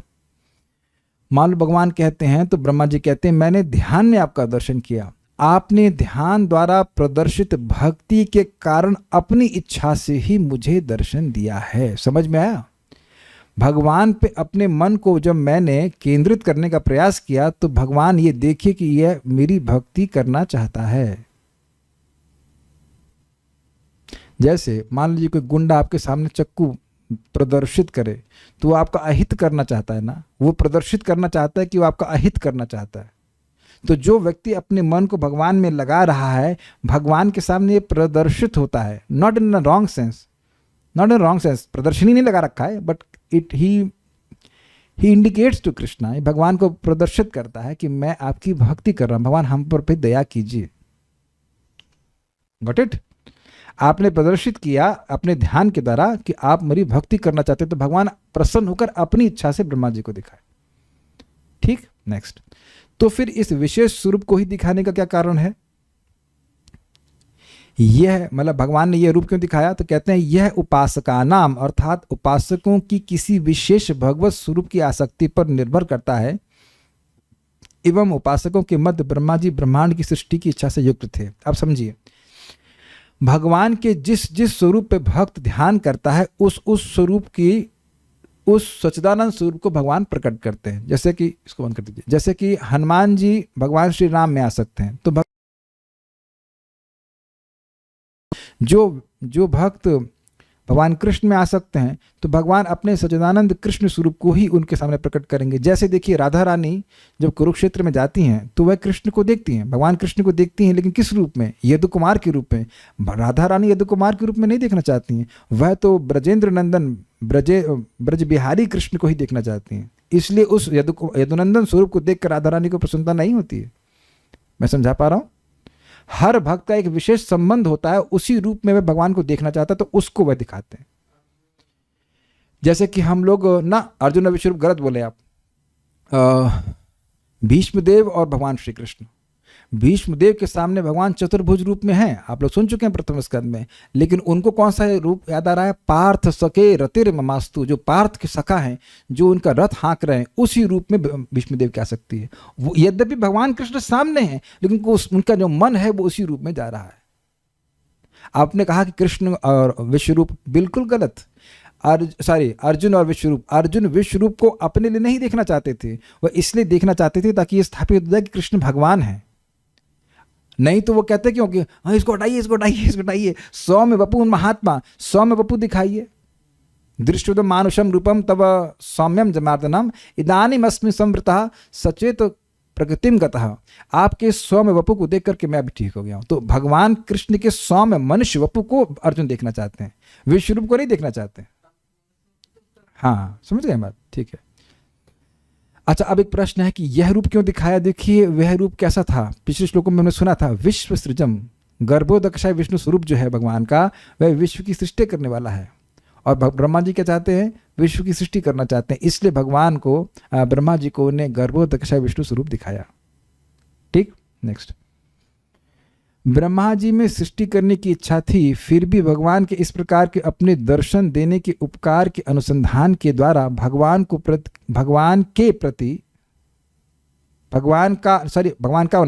का प्रत्युपकार करने में असमर्थ होने पर ब्रह्मा जी केवल भगवान को प्रणाम कर रहे हैं। समझे?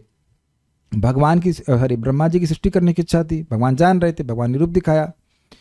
तो सृष्टि की सेवा है और वो करेंगे भी, लेकिन इतना कृतार्थ अपने को उस समय अनुभव कर रहे हैं, भगवान के स्वरूप को देख करके कहते हैं कि भगवान आपने इतना उपकार दिया है, इतना उपकार किया है मेरे स्वरूप का दर्शन करा के, कि मैं आपकी क्या ही सेवा कर सकता हूँ, मैं तो केवल आपको प्रणाम कर सकता हूँ।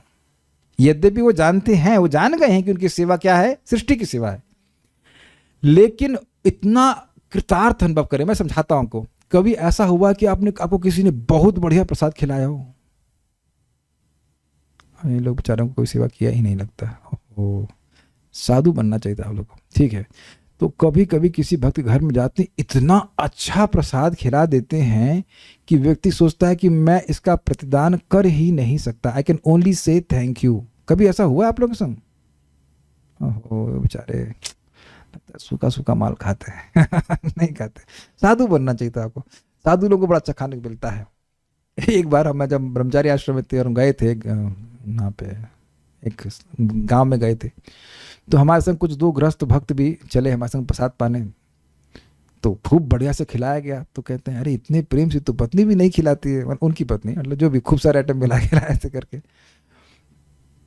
तो he was feeling some kind of gratitude कि इतना अच्छा खिलाया।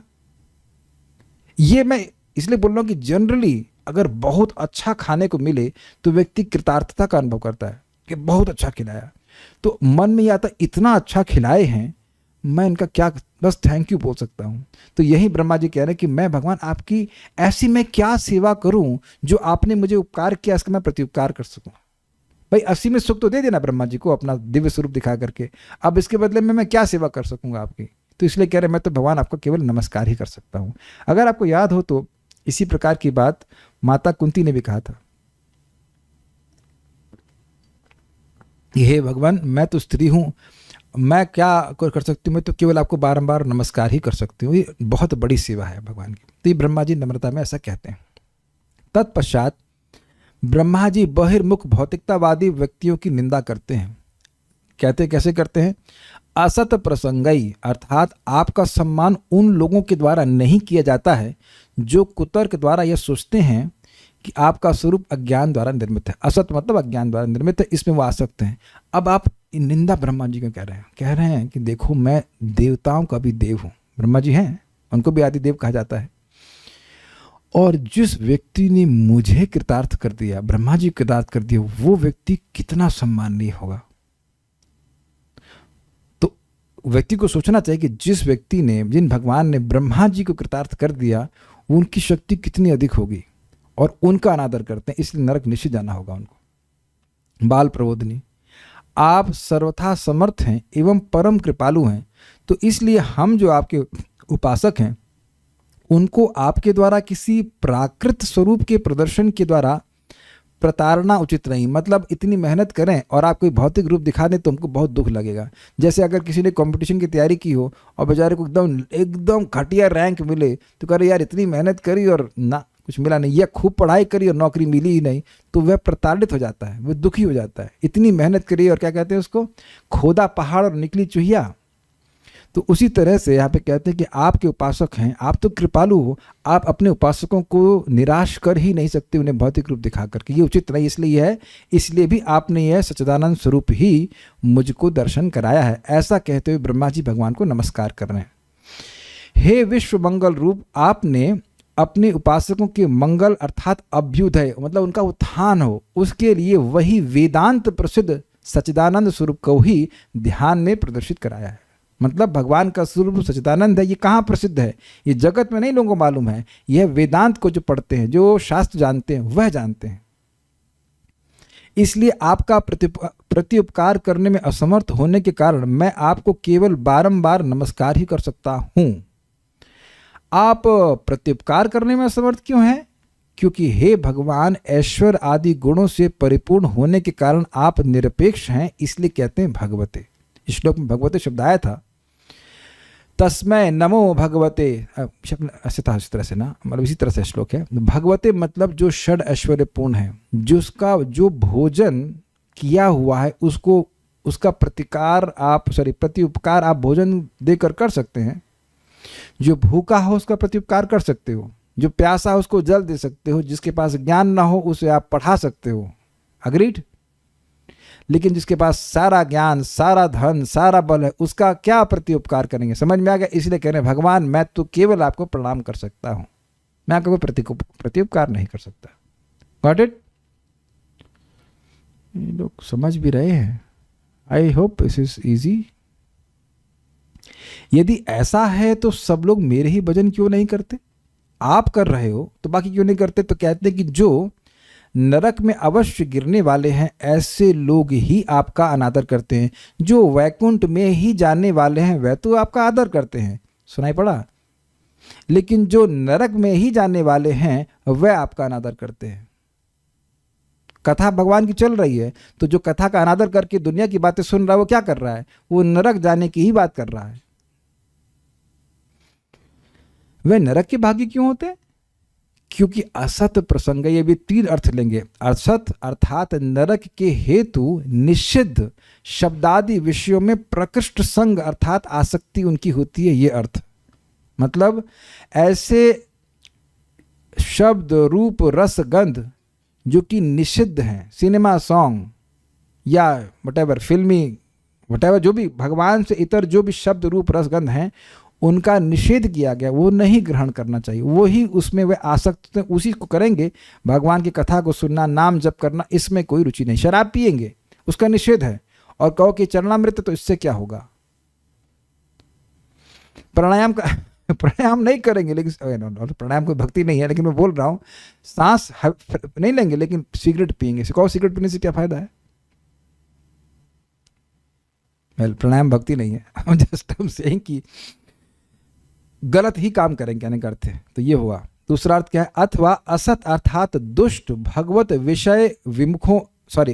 विमुख विषयों में आसक्त लोगों से प्रकृष्ट रूप से जो संग करते हैं, जो भगवान की बात करना ही नहीं चाहते, उन्हीं से वो बात करना चाहते हैं, तो ऐसे लोग नरक करेंगे। अथवा यह भगवत रूप असत अर्थात भौतिक है, इस प्रकार का जिनका प्रकृष्ट संग अर्थात अभिनिवेश जिनका है वह लोग, मतलब जो इसी धारणा में लगे हुए कि ईश्वर निराकार है और ये जो रूप है वो भौतिक है, तो ये सब नरकगामी होने वाले। तात्पर्य हम पूरा पढ़ के ही रुकने वाले हैं।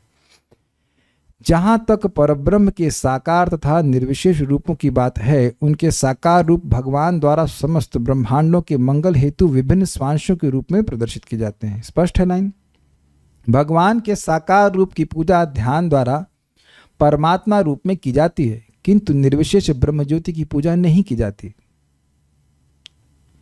मैं नहीं समझ रहा कि आज तक कोई समझ पाया है कि ब्रह्म की उपासना कैसे करते हैं। आज हम लोग तीसरे स्कंद में पहुंच गए हैं, गीता के 13वें अध्याय में पढ़ चुके हैं, नहीं समझ में आता कि ब्रह्म की उपासना कैसे होती है, बहुत डिफिकल्ट है। जिन्हें भगवान के निर्विशेष रूप की आसक्ति है, चाहे वह ध्यान में हो या अन्यत्र, वे सब नरकगामी होते हैं। जैसा कि भगवद गीता 12.5 में कहा गया कि निर्विशेषवादी व्यर्थ ही सांसारिक मानसिक चिंतन में अपना समय बर्बाद करते हैं, क्योंकि वे सत्य की अपेक्षा मिथ्या तर्कों में आसक्त रहते हैं। अतएव यहाँ पर ब्रह्मा ने निर्विशेषवादियों की संगति की निंदा की। अब एक बहुत बड़ा झगड़ा हो जाएगा। झगड़ा क्या है? वदंति तत्त्वविदस् तत्वम यज्ञान मद्वयम ब्रह्मेति परमात्मेति भगवान इति शब्द थे। मनुष्य जीवन को तत्व जिज्ञासा के लिए ही लगाना चाहिए, ये भागवत में कहा गया है। जीवस तत्व जिज्ञासा न यश्चेह यह कर्म भी करके, और कोई कर्म नहीं करना चाहिए, जीव को केवल तत्व जिज्ञासा करनी चाहिए। तो अब एक विरोध बन रहा है कि अरे यहाँ तो लिखा है कि जो निर्विशेषवादी हैं वो नरक में जाएंगे, तो यानी कि जो ब्रह्म की जिज्ञासा कर रहा है वो नरक में जाएगा। और 12.5 में भी जो भगवान यह तो नहीं कहते हैं कि भगवान यह कहते हैं क्लेशोदिकतरस तेषाम अव्यक्तासक्त चेतसाम अव्यक्ता ही गतिर दुखम देहवद्भिर वाप्यते। जो आसक्त है निर्विशेष में उसके लिए प्रगति मुश्किल है। और अगला श्लोक क्या कहते हैं? सर्वभूते तेरा, तो 12.6 देखिएगा, भूल रहा हूं। वो कहते हैं कि वो लोग अंततोगतः मुझे ही प्राप्त करते। तो भगवान यह तो नहीं कहते कि नरक नरक नरक प्राप्त करते हैं। 12.6 में क्या है बताया गया? हाँ नहीं, इससे पहले वाला में देखिए जरा, ना इससे पहले वाला देखिए 12.5 में, 12.45 में ऐसे था ना, 5 में दिखाइए। 5 में कहते हैं सन्नियम इंद्रिय ग्रामम सर्वत्र समबुद्धया ते प्राप्नुवन्ति मामेव सर्वभूते हिते रतः। 5 में नहीं प्रपात करें यहाँ पे, 12 कौन सा था यहाँ पे? 12.5 प्रपात ने कोट कहा है कि 12.5 में तो भक्ति के बारे में बता रहे हैं, 12.4 होना चाहिए, 3-4 में। एनी हाउ यहाँ पे 3rd और 4th में कहा गया है ये तो अक्षर मंदिर द्वेक्षम अव्यक्तम परिपासिते सर्वत्र गम अचिंत्यम च कूटस्थम अचलम ध्रुवम सन्नियम इंद्रिय ग्रामम सर्वत्र समबुद्धया ते प्राप्नुवन्ति व मामेव सर्वभूत हिते रतः।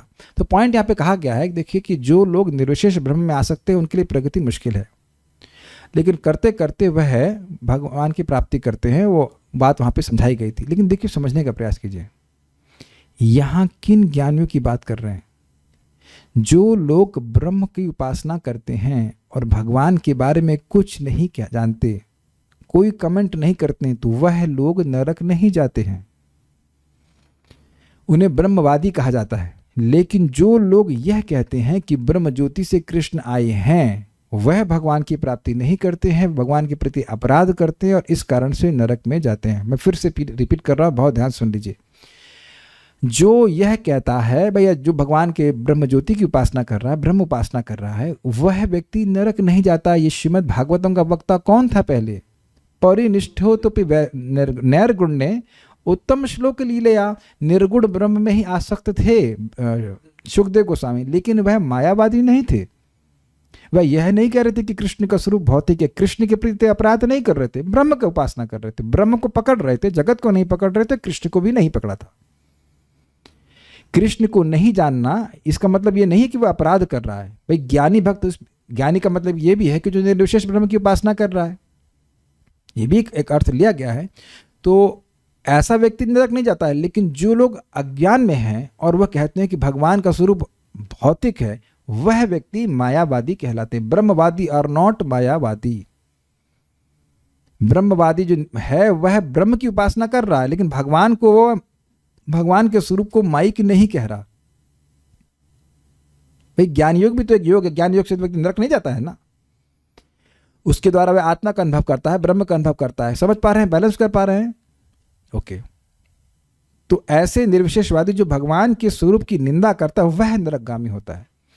भगवान के समस्त स्वांश समान रूप से शक्तिमान होते हैं, जैसे कि ब्रह्म संहिता में पुष्टि की गई है। दीपार्चिरेव हि दशांतरमभ्युपेत्य दीपायते विवृत हेतु समान धर्मा यस्तादृगेव हि च विष्णुतया विभाति गोविंदमादि पुरुषम तमहं भजामि।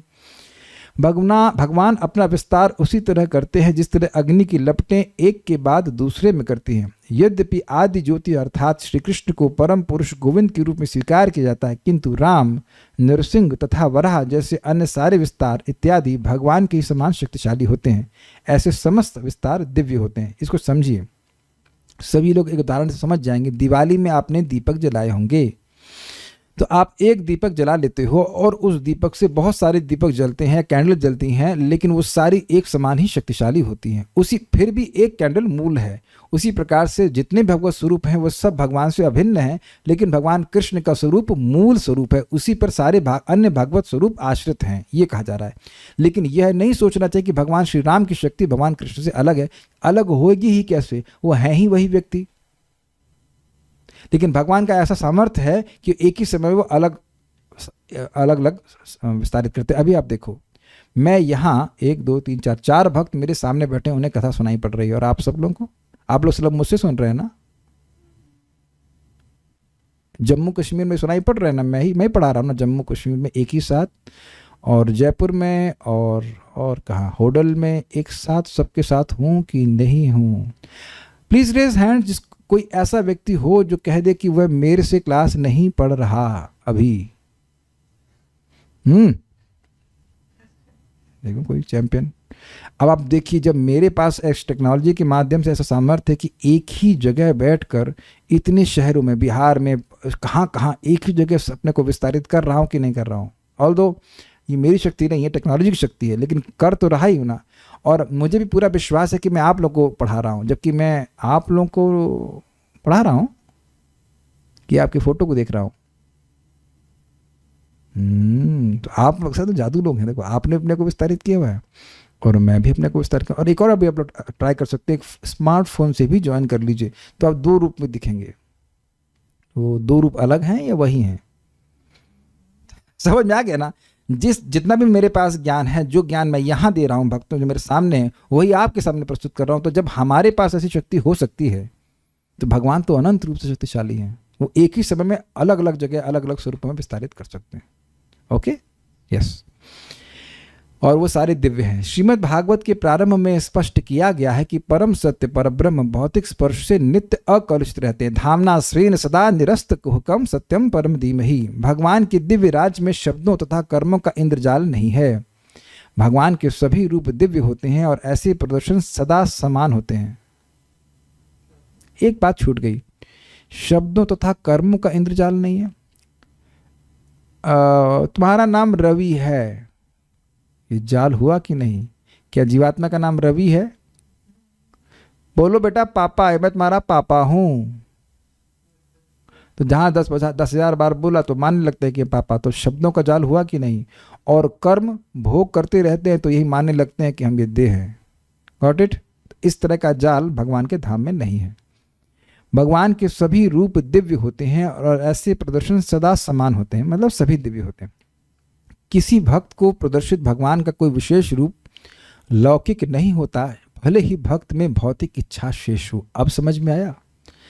कोई भक्त जरूरी नहीं है कि पूर्णतया शुद्ध होगा तभी भगवान का दर्शन होगा। भाई आप लोग मंदिर आते हो, मान लो इस्कॉन वृंदावन आए तो कृष्ण बलराम के दर्शन की, तो आप यह तो नहीं कह सकते कि आपका हृदय पूरी तरह शुद्ध हो गया है, तो भगवान को नहीं देखते हैं क्या? हरे कृष्णा कृष्ण कृष्ण हरे हरे, हरे राम राम राम हरे हरे। नाम के रूप में हमारे जीव पे आ रहे हैं भगवान। हमारी क्या भौतिक इच्छा समाप्त हो गई है? हमारी भौतिक इच्छाएं समाप्त होंगी तो भगवान का अनुभव अलग प्रकार का होगा, बट आप यह नहीं कह सकते कि नाम भगवान नहीं है। इज इट ओके जी?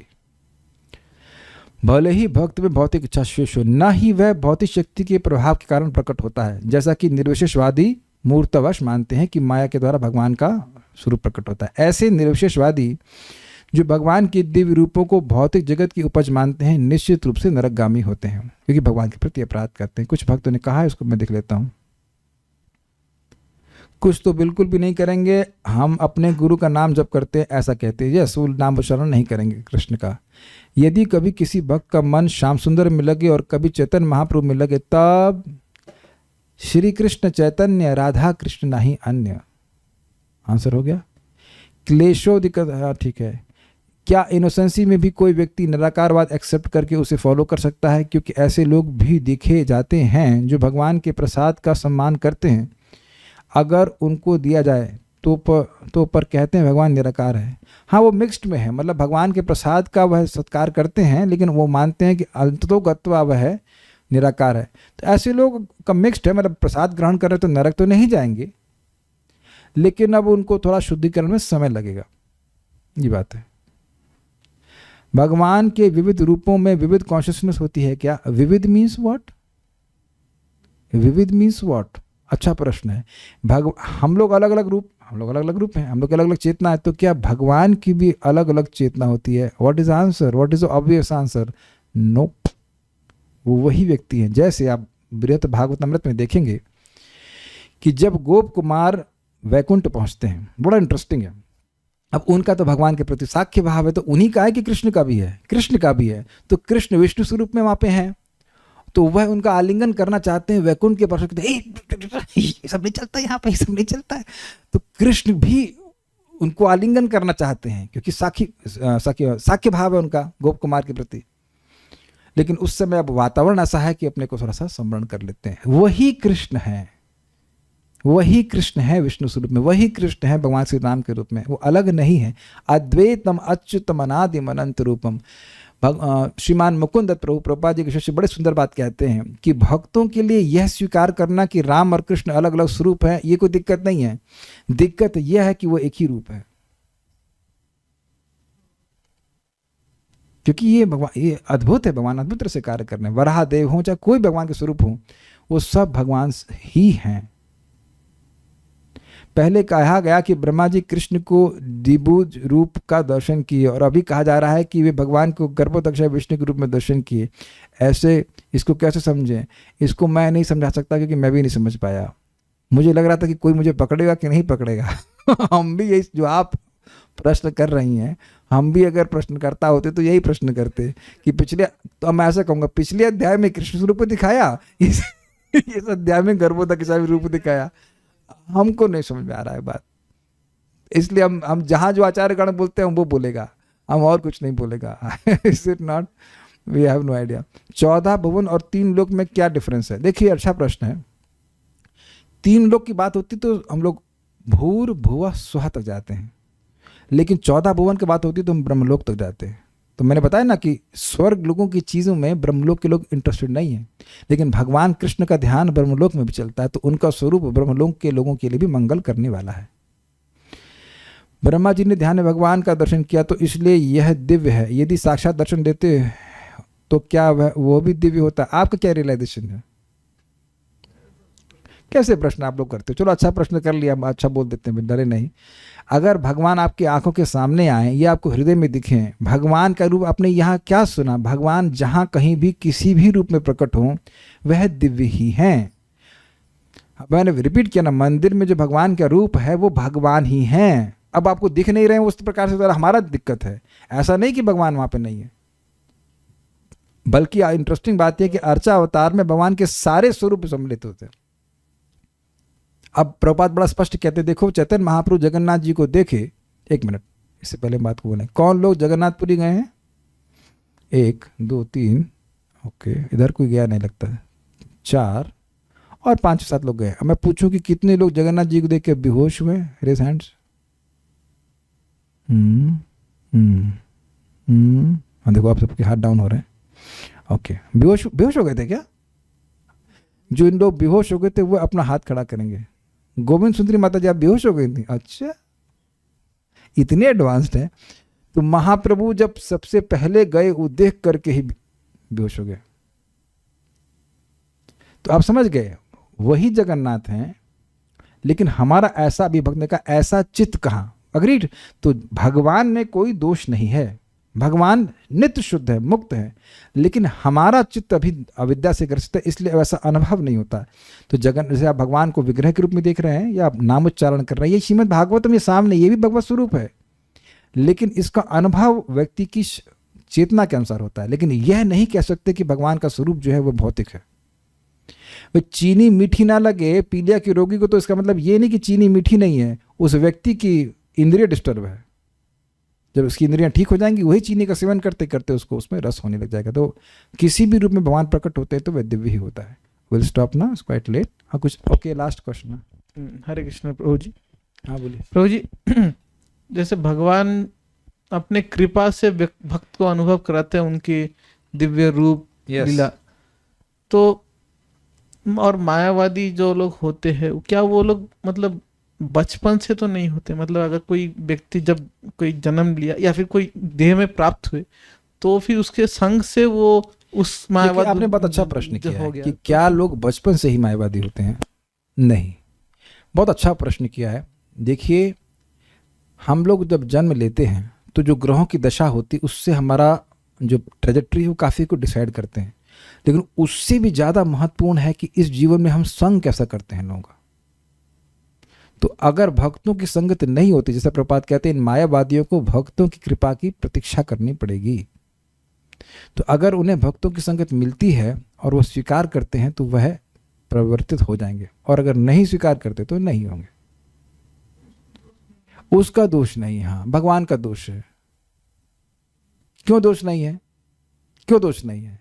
जीव ही गलत इच्छा कर रहा है, उसी का दोष है। जो भी हमारे दुख हैं, जो भी हमारी गलती, उसके we are responsible. Don't hold Krishna responsible. वो पिछले जन्म में काय को गड़बड़ किया था, गड़बड़ किया ना, वो जन्म जन्मांतर व्यक्ति ऐसे ही चीज़ों में प्रवृत्त होते हैं। इसीलिए तो भक्त लोग जानते हैं कि अगर किसी को कृपा नहीं दी जाएगी तो उसकी ट्रेजेक्ट्री तो भगवान से दूर जाने की ही है। इसीलिए पीछे लग लग करके किसी तरह से भगवान का नाम बुलवाते हैं, भगवान का प्रसाद खिलाते हैं, धीरे धीरे करके शुद्ध हो जाता है। भगवान लगे हैं किसी तरह कृपा देने के लिए उसको।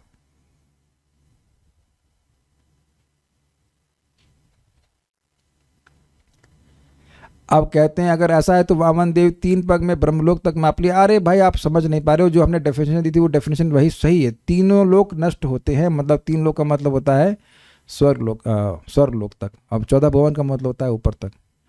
प्रभुपाद जी बताते हैं कि व्यक्ति खुद ही चीट होना चाहता है, इसलिए वैसा संग उसको प्राप्त हो जाता है भगवान के द्वारा। ये भी बिल्कुल सही बात है। देखिए, अब बात एक सिंपल सी, मैं इसको बोल के फिर रुक जाऊंगा। अगर व्यक्ति ज्ञानोन्मुखी सुकृति इकट्ठा करता है, अनजाने में भी, जाने अनजाने कैसे, तो उसको ज्ञान मार्ग के प्रति आकर्षण होगा। अगर कोई व्यक्ति कर्मोन्मुखी सुकृति इकट्ठा करता है तो उसे कर्म मार्ग के प्रति, कर्मकांड के प्रति आसक्ति होगी। और जन्म जन्मांतर जाने अनजाने थोड़ा बहुत भी अगर कोई भक्ति की सुकृति इकट्ठा करता है तो वह भक्ति की ओर उन्मुख होता है। एक भक्त हैं, उनके पास कुछ है विद्या, मतलब तो हमने कहा आप भक्तों की जब सेवा करें, भक्तों से हेल्प लें, भक्तों की हेल्प करें किसी तरह से। मान लो कोई व्यक्ति सपोज आयुर्वेद जान रहा है, अब उसके द्वारा वह भक्तों की हेल्प कर सकता है। कोई भक्त बीमार है, दवा दे दिया, तो अब अगर उसने उसका पैसा नहीं लिया, मान लो पैसा लेगा तब भी कुछ लाभ नहीं, पैसा नहीं लिया और वैष्णव की सेवा कर दी तो उसका बहुत बड़ा सुकृत बन जाएगा। समझे बात? आज आपको नहीं लग रहा है कि वो भक्ति कर रहा है, तो कल आगे जाकर उसका बहुत बड़ा लाभ होने वाला है। मैं एक बात बोलकर रुक जाता हूँ और आप हिल जाएंगे सुन करके। ये दशम स्कंद में आता है महाराज इंद्रिक की कथा। वहाँ चक्रवर्ती पाद बताते हैं इन महाराज इंद्रिक को शाप तो मिला था, शाप नहीं मतलब पनिशमेंट मिला था एक गलती की वजह से, लेकिन अंततोगत्वा उन्हें साक्षात भगवान कृष्ण के दर्शन हुए। और वैसे भी वो शुद्ध भक्त नहीं थे, लेकिन दर्शन हुए कृष्ण के। तो क्यों हुए? वो बहुत दानी राजा थे और उनके राज्य में एक वैष्णव आए और बहुत महान वैष्णव थे। उन्होंने कहा कि मैं एक मंदिर बनवाना चाहता हूँ भगवत गीता और श्रीमद् भगवत गीता और भागवतम के लिए। तो उन्होंने बनवाया। दानी थे, श्रद्धालु थे, भक्त ऐसा नहीं थे कर्मकांड में बहुत लगे हुए थे। तो उस भक्त ने आशीर्वाद दिया था कि आपने ऐसा सुंदर सेवा करी है, आपको एक दिन भगवान कृष्ण का दर्शन होगा। और उनको हुआ, उसी वजह से हुआ, अपने दान करने की वजह से नहीं हुआ। एक और सीन सुन लीजिए। मुचुकुंद महाराज को गर्गाचार्य ने कहा था कि तुमको भगवान का दर्शन होगा। खैर ऑल्दो तो खैर मुचुकुंद महाराज तो भगवान के भक्त हैं, तो इसलिए वो एग्जाम्पल मैं नहीं दूंगा, लेकिन मैं ये एग्जाम्पल दूंगा कि जिस भक्त की सेवा करी, वो तो दान कर रहे थे, दान करने में भक्तों की सेवा भी कर दी, तो भगवान का ही दर्शन हो गया सीधे। साधु कृपा नाम बिना प्रेम नहीं हुए। तो वैष्णव की कृपा से व्यक्ति को भगवान की प्राप्ति होती है। अनजाने में भी कोई सेवा कर दे, मान लो कोई भक्त जा रहा कहीं, उसको लिफ्ट दे दिया उस किसी ने, तब भी उसको लाभ हो जाता है। हाँ, मैं एग्जाम्पल आपको देता हूँ। अभी मैं एक एग्जाम्पल देता हूँ। अभी मुझे नोएडा जाना था, तो एक व्यक्ति ने, शेयरिंग टैक्सी चलती है उसकी, तो वो मुझे उनको 330 रुपये देने थे। उन्होंने मुझे बिठा लिया। पहला चीज़ मैंने देखा, वो वैगनार थी, तो आगे की सीट में मुझे एक पीछे माता जी बैठी थी और एक उनका शायद मित्र होगा, वो आगे बैठा था। जैसे मुझे देखा वो पीछे चला गया, धोती कुर्ता देख करके, बाबा जी बोल के, कुछ उनका सम्मान की भावना थी। तो जो व्यक्ति थे वो ड्राइवर नहीं थे, मतलब इज अ पर्सन ओनर। बोले कुछ भजन चला दूँ? राधे राधे का भजन करने नहीं हुई। Immediately the desire was there to please a devotee. अब कितने साधु हो तो भगवान जाने, लेकिन उनका भाव ऐसा था, मैं कहने हमें जप करने दीजिए। तो उसने एक चीज़ करी कि वह जब कर रहा था तो भजन नहीं चलाया, डिस्टर्ब नहीं हो। और फिर आगे कुछ बात होने लगी और अंत में मैं कुछ उनको पिचिंग भी किया, और अंत में जब मैं उतरा तो मुझे उन्हें 330 रुपये देने थे और उन्होंने नहीं लिए, वो लेके चले गए। बहुत बड़ी सुकृत। एंड ही इज जॉइन जपा जिम। तो आप इसको कुछ नहीं मानेंगे ना, 330 रुपये छोड़ने वाली बात नहीं है। जो भी है, जितनी मात्रा में साधुत्व है, जो भी कह लीजिए, एक भक्त के प्रति या वट एवर एस्पायरिंग डिवोटी जो भी है, उसके प्रति उन्होंने कुछ काम किया, कुछ सेवा करी। तो इसे कहते हैं अज्ञात सुकृति। मतलब अज्ञात सुकृति है, ज्ञात अज्ञात कुछ कह लीजिए। अब ऐसा नहीं कि वो जप करने लग जाएंगे तुरंत, लेकिन वह जमा हो गई है। मैं एक लास्ट बोल कर रुकता हूँ। भथुए का बीज को आप बोइए गर्मी में, कुछ नहीं उगेगा, लेकिन वही बीज जाड़े में अपने आप खूब उगने लग जाएगा। तो उसी तरह से आज कोई व्यक्ति सुकृत कर रहा है, तो वह सुकृत ही आगे भक्ति के रूप में इकट्ठी होती है। आप इस ग्रुप में देखेंगे बहुत से लोग आएंगे और वो चले जाएंगे, बट उनका वो नुकसान खा कर नहीं जा रहे हैं। कुछ सुकृत, बहुत बड़ा सुकृत जमा करके लेके जाएंगे, अगले जन्म में फिर भक्ति में आएंगे। Okay, will stop, we have to stop now. Srimad Bhagavatam की जय, श्रील प्रभुपाद की जय, ताई गौर।